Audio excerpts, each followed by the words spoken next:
Okay, let's watch. Umar Johnson and Cynthia G participated in the panel of 5 people on Fox Soul, and the host was Tammy Mack. And the name of the show was called Is There a War Against Black Men? Now, the 2 people that I really want to consider, Dr. Umar Johnson and Cynthia G, both of these people are supposed to be from what we consider the pro-black community. Dr. Umar Johnson, in my estimation, is definitely hardcore Pan-African. Cynthia G had some roots in pro-black ideology, but deferred in.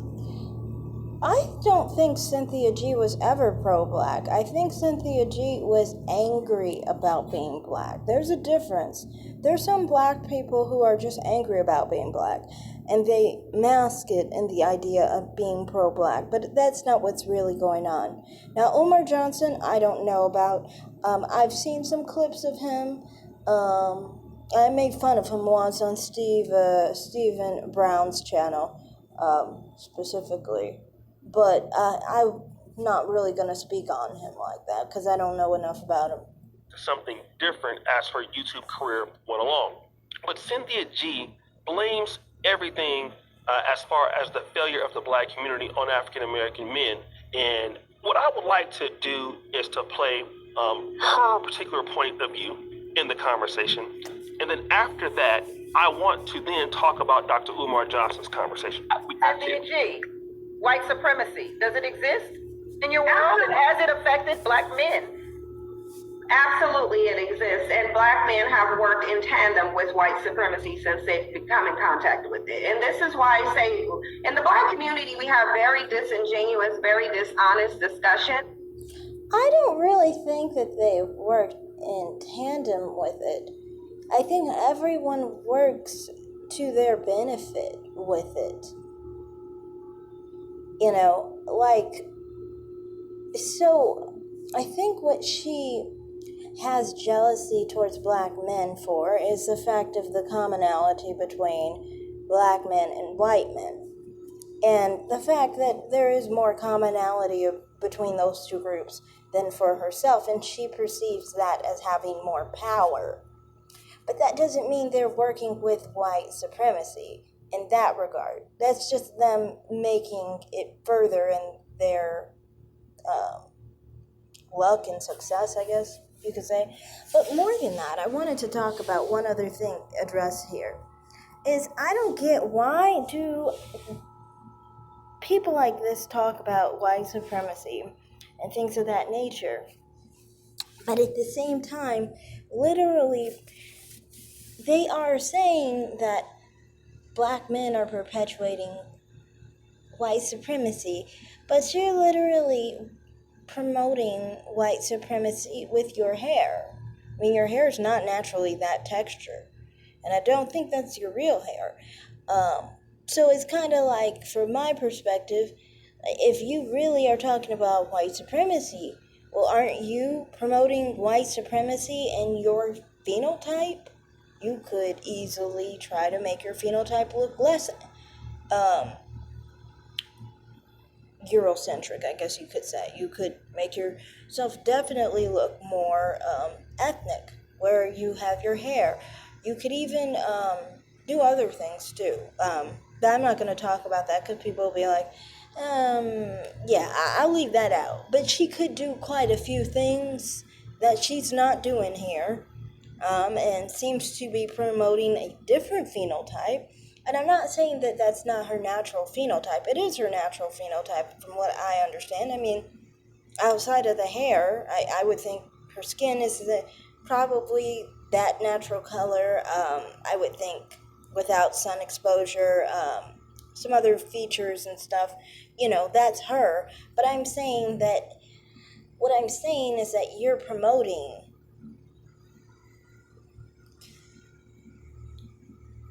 a look that is not very Afrocentric. And you can look at Cynthia G's channel, and you can also see that she often does this. Like, she will promote black women, and when I say that, I'm saying she shows black women's image and she always shows them looking a little less Afrocentric. I think some people don't pay attention to that, but she does. She often does. It's like, I think it kind of makes a little sense because maybe she finds it a little bit relatable, but it kind of implies that, well, don't you go along with the whole idea as well, because you're showing preference towards someone who has less of an Afrocentric phenotype. Anyway, continue. Especially when it's regarding black men, because we do have a black male worshiping culture. So what we do within that culture, and Umar Johnson is showing it today, is absolve black men from any accountability for what they've done. Number one, we wouldn't be.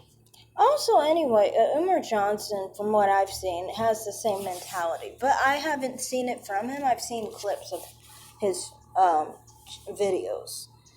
He has a issue. He is a typical dark-skinned black man who has issues in certain regards to being Afrocentric. Anyway, continue. In a system of white supremacy had it not been for black men. So if you want to go all the way back to history, then let's go back to history when black men were selling their own people into white supremacy. Let's go back into history when 16 years off the plantation, black men were worried about a war being waged on them. They were worried about getting access to white women. That's what you were worried about. And it's interesting.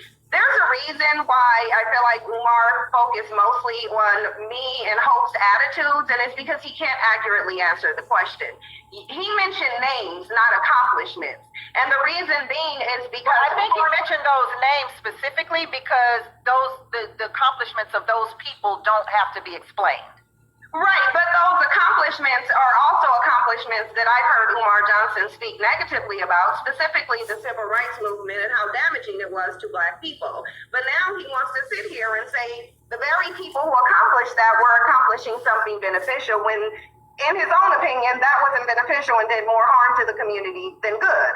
So I think that because we're having such a dishonest discussion where black men don't want to take accountability for what they've done. They want to be the victims of society, but then they want submission from the women. The bottom line is I'm not willing to deflect from the fact that, number one, black men are the greatest non-white contributors to white supremacy. Let's just be real. White supremacy couldn't even exist without... This was the dumbest shit I ever heard. What the fuck? Really? Seriously, you mean to tell me black men are the biggest contributors to white supremacy than any other population? You haven't known other populations, sweetie. You obviously don't know what you're talking about. Last I checked, black Americans weren't putting themselves on the census as white people, okay? I mean, if they're uplifting white supremacy, wouldn't they put white on their census at least? Do you know who does, though? Hispanic men often put themselves as white on the census, knowing full well they're more Native American in descent than anything. So, I mean, you're talking about people who are the biggest perpetuators of white supremacy.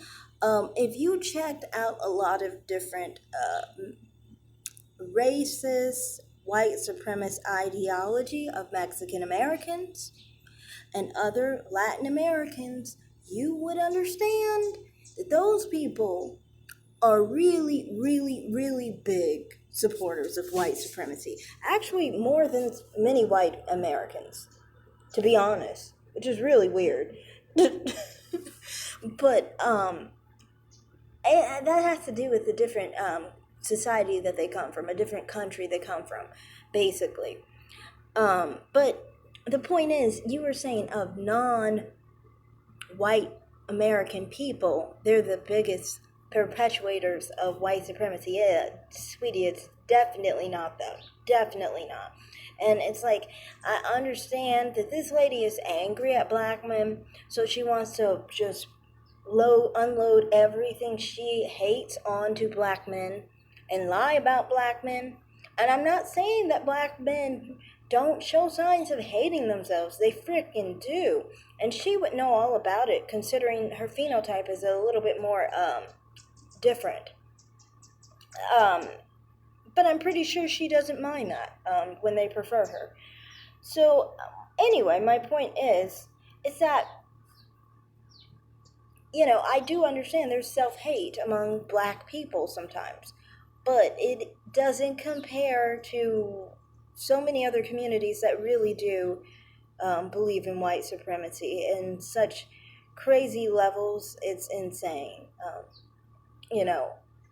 Many people of the aforementioned ethnicity literally think black people should still be slaves, and that they're dirty, and that they're ugly, and that they're criminals. Okay? And they're not white. So, and it makes sense that they would think that, honestly. Reason why? Because if you understand the history of Native Americans and how when they saw white people, they thought they were deities. They're a combination of Native American and European. So if Europeans already thought that they were better than the native people, and the native people already have that complex, what do you think they're going to create? Black Americans didn't come from that background, so it was a different situation. It kind of had to be beat into black people to have any form of self-hate, because originally, black Africans, you don't hear that they were initially feeling inferior or like they were racist against themselves initially. I mean, like in the beginning of time of seeing people of other races. But yeah, continue. Black men's compliance. They're always uplifting whiteness, biracial children, and trying to assimilate. And that's why I went back to the notion of the only time black men truly feel like there's a war against them is when they feel like they're being punished for something white men do. All right, so you heard Cynthia G's position there, which pretty much says that black men are responsible for the failure of the